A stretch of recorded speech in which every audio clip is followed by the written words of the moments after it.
Welcome to Mintel's Little Conversation podcast.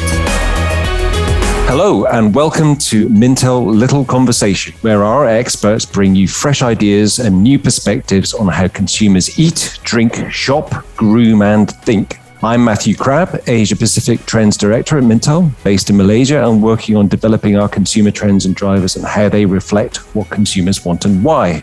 Today, I'm joined by Diana in the US, Alicia in Australia, and Lisa in the UK.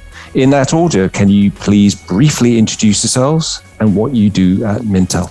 Sure. Hi, everyone. I'm Diana Kelter. I also sit on our global trends team at Mintel. I am currently based in Austin, Texas, but I'm connected to our Chicago headquarters. So I do trends coverage for North America, specifically US and Canada. Hey, Matt and everyone. My name is Alicia Young, and I'm the trends manager for the APAC region here at Mintel. So I oversee the content for the Mintel trends from an Asia Pacific perspective, as well as client servicing for the region. So helping consumers to apply all of our great trends to the work that they do. Hiya, I'm Lisa Contis, and like the others, I'm also part of the trends team. I'm a trends analyst for the Nordic region in Europe. So I focus on cross-category consumer trends coverage for the Nordic region. Excellent. Well, thank you for joining me today. Today, we are talking about convenience. The pandemic has significantly shifted how we define from remote working and lockdown living to online shopping for to your door delivery of most things. Technology's role in delivering convenience has become even greater. As Mintel is in the business of being experts in what consumers want and why, today we want to consider how consumer expectations around the concept of convenience have changed, what they now expect from brands in delivering convenience, and what are the next convenience benefits they expect to get from brands through technology. So today I'm going to start with the first question. And this is really about that definition of convenience. What do we now mean by convenience in this new normal? Is it about saving time? Or is it about making things easier for us to achieve better behaviours, such as recycling or healthier living? Or can we do both? So I'm going to go first of all to Diana. Sure. So one thing I think that's interesting about convenience as we kind of are 18 months or so now into the pandemic is we know that innovation always changes our definition of convenience. And in the US, we always do a report in our retail e-commerce library called the Amazon effect. And there's one stat that we've done a couple of years now that's about how Amazon has changed consumers' definition of convenience. And we see that 82% of US consumers who have used Amazon say it has redefined their definition of convenience when it comes to shopping.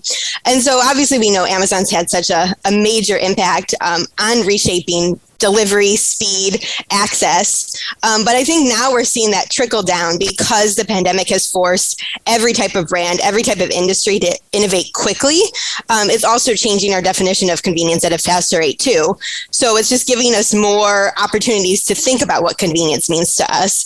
So as you were saying, Matthew, it could be speed still, but it might be safety. It might be convenience of this is going to be delivered on this specific day versus quickly. So I think we're just seeing it just reimagine how consumers think about convenience because there's more brands and more apps and more services consistently redefining it because of all the innovation we've seen happen.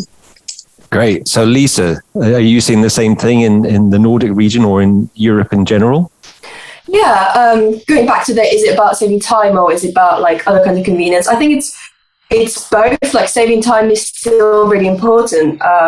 And like in America, unmanned stores are also like growing quite a lot in the Nordic region. They have lots of potential in making shopping like smoother and faster. We've seen quite a few like small niche brands, but also like established bigger brands explore unmanned stores. And they have a slightly different formats, but mostly they have all the entering, scanning payments. It's all done on your mobile phone. So it's all very quick and convenient. And these are just popping up more and more. So it is about saving time in that sense, but there's also a lot of brands are trying to help consumers achieve specific goals and adopt better habits because consumer priorities are shifting. So convenience in general needs to shift with it. So brands are kind of trying to make consumers' lives easier in the ways that like really matter to them. So that can be really varied, I think. Like I've recently seen in Sweden, this retailer Hemköp introduced in-store climate guidance. So they have like shelf labels highlighting seasonal produce, highlighting plant-based foods and products that are made with like rescued ingredients. So through that, like climate friendly eating and choices, they can be a lot more like easy and accessible. So yeah, I think like people are always trying to make their lives easier, and technology is really helping people achieve that. It's just simplifying so many things. Interesting. So there's a combination of technology on one side and sustainability on the other. So Alicia, are you seeing a similar sort of thing across Asia Pacific? Yeah, absolutely. I think at the beginning of the pandemic, it was really hard to get your hands on things like toilet paper and bread and life's other essentials. I think we all remember that. And at that point, convenience, shifted to be less about speed and more about that idea of accessibility. As Diana just mentioned, the safety of knowing that, some toilet paper is yours, that it's kind of on the way for you. And to that end, I think subscription services took off because they're easy, but also because they're a guarantee. And that feeling of control was really appealing to consumers who I think were really lacking that feeling of control. To your second point, and I guess to Lisa's point as well, I would argue that the vast majority of consumers won't adopt better behaviours, like no matter how well-intentioned they are, if they're too hard or they take too long. So they'll almost always take the path of like least resistance, because for the most part, people don't really put that much effort and thought into every purchase and every action. So in that respect, they're really looking for brands to make doing the right thing. So like recycling, eating healthy, whatever I guess they kind of value as the right thing, making that much more easy to achieve, to kind of do that work for them. So I think in answer to that question, I think it really does have to be both. Yeah, I would just build on that with the recycling thing, because I think you make a great point about it being easy. And I think we've seen a lot of brands be a recycling resource. So I think there's exactly what Lisa was saying about like the guides, which I think helps people make those choices. But then there's also what do I do once I leave the store? And I think that's where some brands say, well, not my job anymore. You bought this. But we're seeing that shift. And a lot of brands are saying, bring back the containers and you'll get a coupon, or you'll get, a free product or something. So I think that resource to say, we're going to take that burden of what you do after you use the product and then kind of drive that loyalty to come back. I think we're seeing that kind of shift. So it builds into that convenience model, but it also drives loyalty when they know that they're going to have that full circle ecosystem, essentially, from when they buy it to how they return it. Very interesting. So we're going to have recyclable and reusable packaging, as well as subscription toilet paper. I'm looking forward to it already. You're right, my friend. So moving on, I think one of the things that we've seen recently is that use of technology to increasing people's convenience. So will we continue to rely on the convenience of things like QR codes and apps in the future for product purchases or brand service? Or will we go back to slower face-to-face human interaction once the pandemic is over? Do you think convenience will be part of a broader experience, in other words? I don't think it is an either-or situation. I really think it'll be both. Like QR codes and apps, they'll streamline purchasing. They'll make it an almost seamless affair, online, but also in physical stores. So as the customer kind of browses through a physical store, using all of that technology will be really helpful as well and make it really easy. But face-to-face interaction with like actual people will still be, I think, invaluable. And that'll be in store and online as well, I think. You can definitely tell the difference when you're interacting with like a chatbot online versus with a person online. And if you're a customer and you have questions that you really need help with, I think a subpar experience with a chatbot is very off-putting. It's annoying. So putting a human face on your brand is going to be more important than ever. But ensuring that those human interactions are helpful and genuine, and that the people that you have at the front of the store, they're really like, they're your brand ambassadors, right? They're the experts in their products. And that'll be really crucial, rather than having them there for that hard sell. It's people at the end of the day that really help deliver a great experience for the customer. It's not, at the end of the day, you don't really go home and say, oh, I had a really great experience on this app. Like you say, I had a great chat with the guy at the store. And I think that's what people remember. So no interacting with the QR code. So we're not going to have in-store staff wearing QR codes that you just scan. I just had a really great experience with that QR code. Exactly.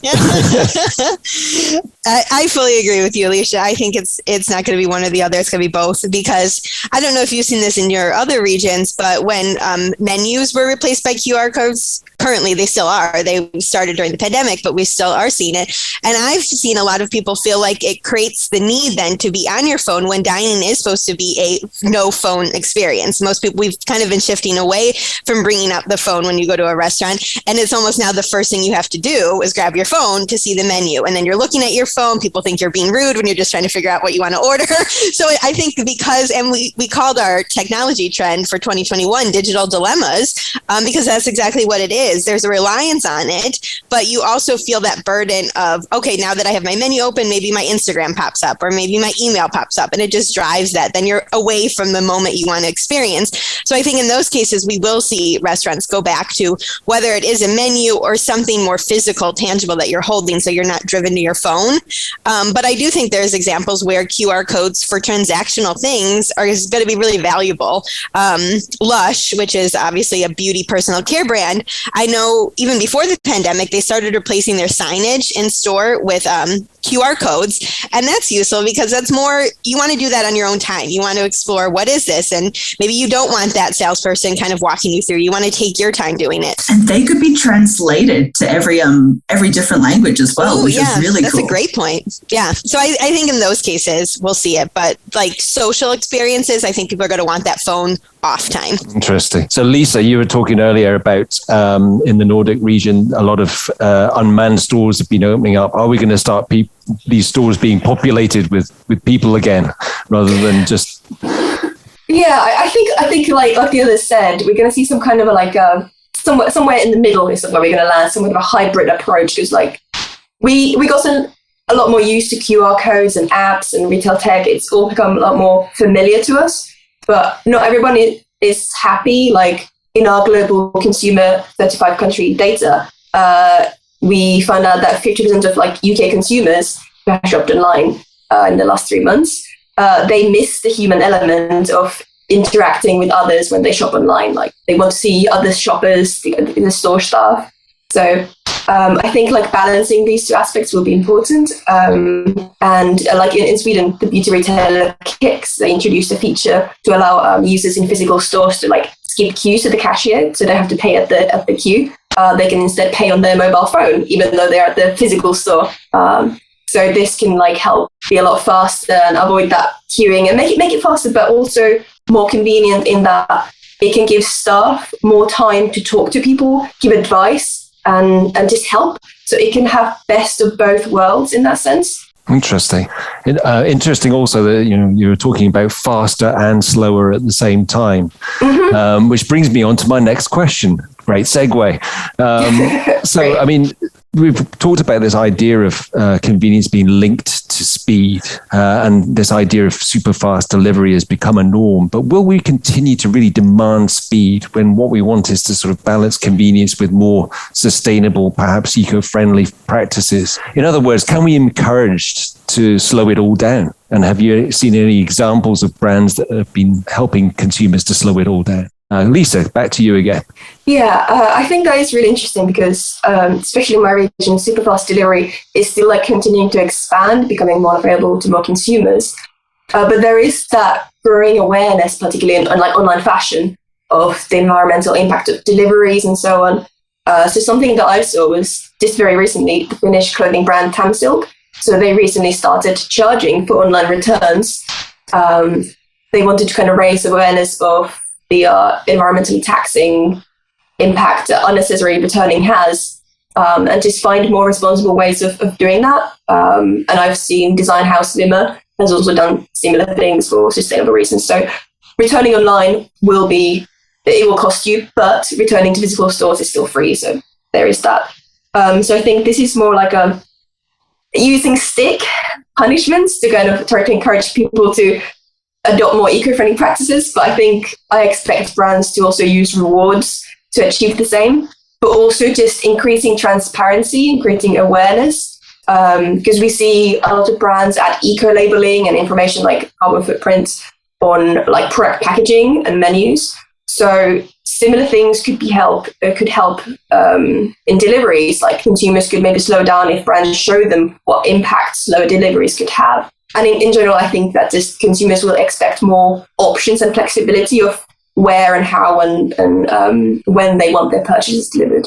That's an interesting point. So, I mean, logistics obviously has a part to play in that, and the costs of delivery and the waste and the energy used and so on. Now, I mean, if we look at the APAC region, we've got a lot of countries at different stages of development in terms of their infrastructure and so on. I mean, how are we seeing that sort of play out perhaps differently across the APAC region, Alicia? So back to how can we encourage consumers to slow it all down? I think it can be done as long as, like Lisa just said, you're in constant communication with the customer and you're setting their expectations from the beginning and you're giving them the context as to why perhaps their delivery will take that little bit longer. So at the moment, if I order a product online, I can choose normal delivery or I can pay extra for express delivery. And as a customer, I have literally no idea how they get it to me any faster if I just pay them $14 more. Like, is that $14 worth of fuel that they're going to, put in the truck to gun it down the highway? I have no idea.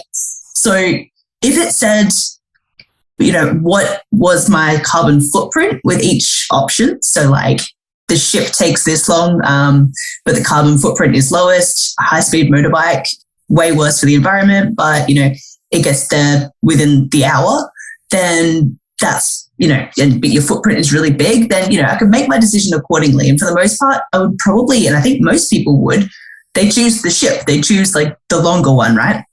So when people have all the information, that they can make those better decisions that better align with their values.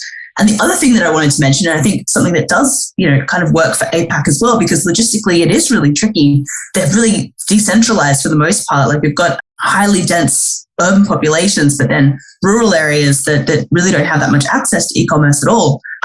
So I think an interesting concept here could be this idea of decoupling delivery and shipping. This especially would work when it comes to gifts and subscription boxes as well. So if you can create kind of a great digital delivery experience that excites the recipient immediately, so like a text or an email or whatever else, that maybe also allows the person to customize or amend what they're actually going to get before it gets shipped, then the gift has already kind of been delivered, so to speak. And then the actual package can take a few more days to actually arrive. So then you've got that kind of anticipation element that's just as exciting as receiving a package. And that's part of the overall experience. And I think brands have become so focused on speed at all costs that they neglect the other options that they could utilize, different ways to create that experience, because ultimately it is all part of the purchase journey. It is all part of the experience for the customer. I don't think it'd work with food delivery though, because anticipation is not as fun when you are hungry. Good point. Very good point. I think it's worth mentioning. No one anticipates a pizza. So Diana, what are you seeing in terms of this sort of slowing it all down or change of speed in North America? Yeah, I think we are seeing kind of a similar thing where obviously it's all about expectation and what the retailer or service sets from the start. So obviously, when you think of Amazon, they're known for speed, so that is going to be their value proposition. But I think what we've seen happening, not just this past year, but for a while now, brands are having to figure out what their value is. If they're not going to compete with Amazon and speed, how are they going to differentiate themselves? So that might be other elements of convenience that aren't just like 2-day shipping. That could be, we have a brick and mortar, we have this partnership with this brand, so you can return it at this service. So other elements that you're not just trying to compete head to head with what this giant company offers, but how can you on a different level offer convenience? And I think that goes back to, Alicia brought this up earlier, how, last year we saw a lot of shortages of things that maybe the retailer you used to go to was taking like a month to get a product, or you were going to be delayed. So it really forced people to look, I think, at other brands. We saw a lot of people looking local. We saw a lot of local businesses step up to offer some of those essentials that we needed. So I think then last year you went into the holiday season, or you went into those big shopping seasons, people just had a wider variety of brands and services that were top of mind because of all that research they did when they needed it the most. So I think that's really just giving people more of a broad playing field of where they can look for things. So if one service that you use your go-to is delayed, you're like, oh, well, I know this one too now. So I think that's just really helped people have more options. Options is, I suppose, the key thing there. And that's an interesting point because in many ways, I suppose a lot of people have the options. They're used to the technology. They have more choice thanks to technology. But sort of one of the things that technology does potentially is to sideline certain groups. And one of the questions I've got in my mind is in this rush to launch new technological conveniences, such as, if we talked about unmanned stores and QR codes and so on, there's the possibility that we, leave certain consumers behind, such as people who are less tech savvy, older people, those on low incomes, for example. So do you think there's a real, so for brands, can they continue to offer convenience to these demographics, those who are less tech savvy, and still make money and still help, generate new business? Who wants to tackle that one first? I'll leave that one open. Yeah, I think it's quite an important question. Because these things are not accessible to everybody. It can be really, really daunting to change your routines and use these new technologies if you've never done anything similar. This goes back to what I mentioned a little bit before about the hybrid approach. Like Bonbot, it's an upcoming automated robot-operated ice cream shop in Sweden. It's set to open later in the year. So it's fully robot-operated. You order with your app and you pay, and the robots make you ice cream. But what they have is these mood managers in the store. So these are human staff that are there to kind of make the shop feel more inviting, but they're also, again, able to help customers as needed. So I think that is really, really important. Even though it's still an unmanned store and everything's automated, you still have that point of human contact. Like it's somebody who can help you, somebody who can show you how it's done and how you can get started. And thinking about the future, also, when we are going to have more unmanned stores, I think having that human element is going to be even more important because when automation is everywhere, is our stores going to feel too, robotic, clinical, empty of, interaction? How's that going to appeal to consumers? So that's just an interesting thought. But I don't expect all unmanned stores to do this because obviously added costs and so on. But I think it's something that could help. Interesting. Mood managers. I like that idea. Yeah, mood managers. And that could be a new career path for me. One trend I've found interesting is kind of this return to vending machines as well, that I think is really interesting with this unmanned operation. And at Mintel, we've had the cool vending trend for probably like a decade now. So it's not a new trend that we've been tracking. But I think this past year, we've just seen it become more personalized, more premium, a wider variety of products that we're seeing in vending machines. And I can see that being like a bridge to like the future, because vending machines are inherently, you look at it, you know what it is. It kind of caters to everyone. It could probably accept cash, even if it is tech focused. So it kind of gives that access to anyone who might walk up to it and not be like as daunted as they might be by a kiosk, which maybe has a lot of buttons you have to push and you don't know how to use it if you're not tech savvy. So I think that could be for retailers or food service and a lot in between, kind of that starting point to have that contactless experience, the convenience for sure, because you don't have to talk to anyone, you just get what you need and leave. So I think that's going to be an interesting trend of how that kind of gets reshaped to be more premium and a little more personalized through the technology angle for consumers that are ready to use it. And then if they aren't, then they don't have to use that. So I think it's a nice balance. Interesting. So more vending machines selling more different things to more mood managers. Excellent. So from an APAC perspective, I think absolutely we're in danger of leaving quite a number of people behind. In the Philippines, 71% of the population is unbanked, and in Indonesia, it's 66%. So huge amounts of people they don't have bank accounts. And this effectively it locks them out of e-commerce as well. So with the onslaught of the pandemic, suddenly all these, especially all of Southeast Asia, they suddenly wanted everyone to go cashless. And we saw a lot of different fintech players kind of jump in to help ease consumers off cash, I guess. We saw Billy's, for example. It's a brand new one that offers pay later solutions to consumers that don't have credit cards, which obviously benefits the merchant as well, because then they get to access a much wider consumer base, which I think is really quite important. If there's 66% of the population who, can't buy with you, then that's a lot of people that cuts out of your potential customers. And I think, which I think it just makes it certainly very worth it in those markets. When it comes to older or, less tech savvy customers, my favorite example is actually China.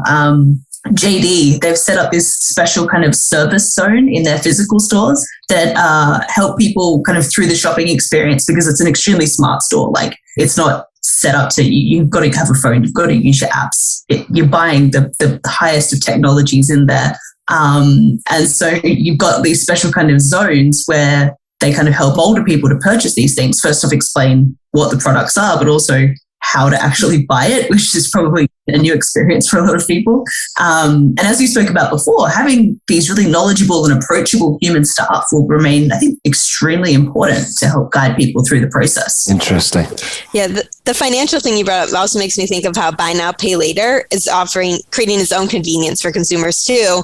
And we're really seeing a lot of companies invest in that. Like Apple's announced they are working on it for Apple Pay to be inherently. We're seeing Square just acquired Afterpay, so that it will be right in that transaction. When you walk in, you'll have that installment spending option.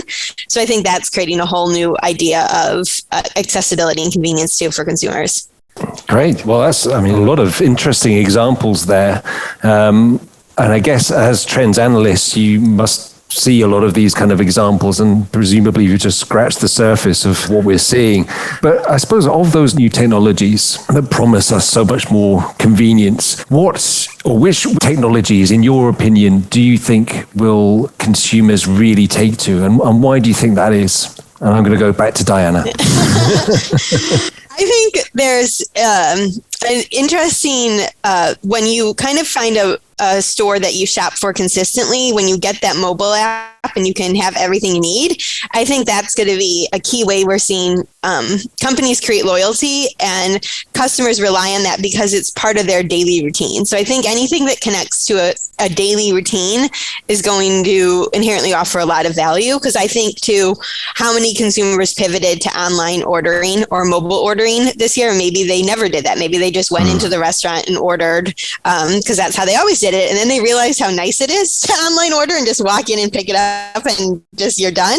And so I think those kind of apps, like I think of like your coffee apps, like the Starbucks app, the Dunkin' app, anything that you're doing routinely, you can pay, you have your rewards all in one place. I think they have always had a value, but consumers just kind of tested it more this past year, and suddenly like, this is probably the most valuable app on my phone because I'm using it daily. So I just think there's a new level of, wow, this is a lot more convenient than maybe I thought it was for some of these apps. And Alicia? Yeah, I think anything that kind of facilitates curation and subscription. So in China, for example, blind boxes are a massive thing. So you purchase a box, so you don't exactly know what you're going to get. And then half of the fun is actually like finding out what you've actually purchased. With the curation, yes, we love that.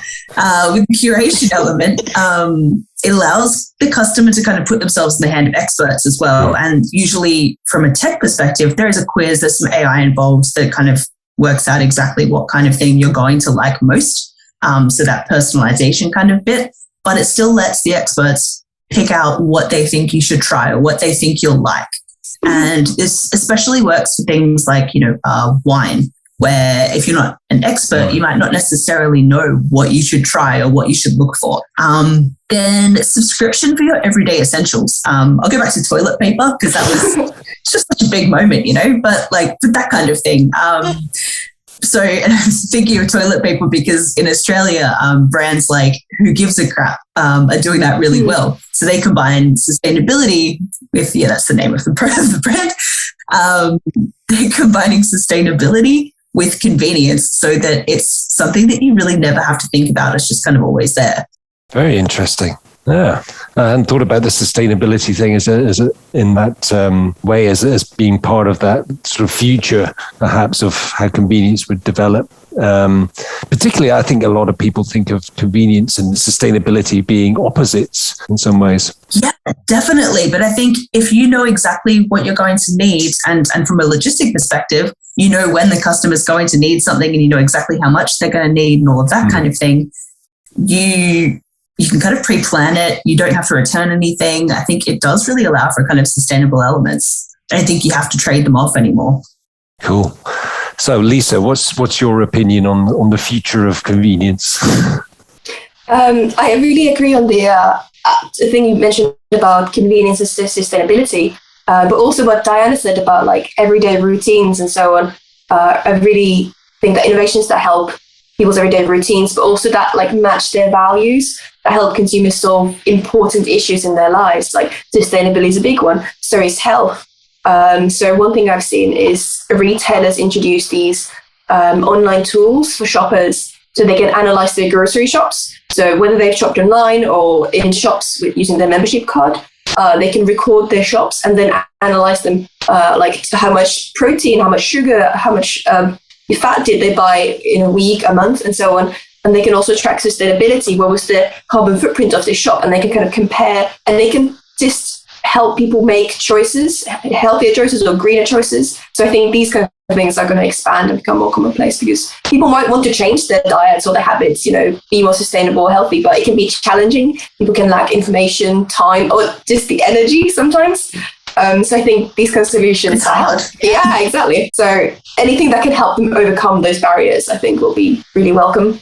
So in many ways, what you're saying, I suppose, is that information is part of the convenience and providing better information, using technology to provide better information to help people be, for example, more sustainable, live healthier lifestyles and so on. Yeah, because this is something people are already looking for. So brands can just do the work for consumers and just bring convenience in that way. Brilliant. Well, I'm afraid that's all the time that we have for today.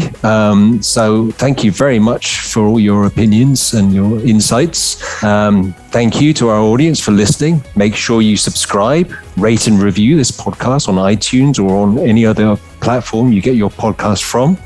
Please spread the word and we'll catch you next time for a new episode of Little Conversation. If you want to know more about Mintel, who we are and what we do, head over to mintel.com and follow us on social media. We're on LinkedIn, Instagram, Twitter and Facebook. And check out our blog for even more insights from our analysts. Thank you.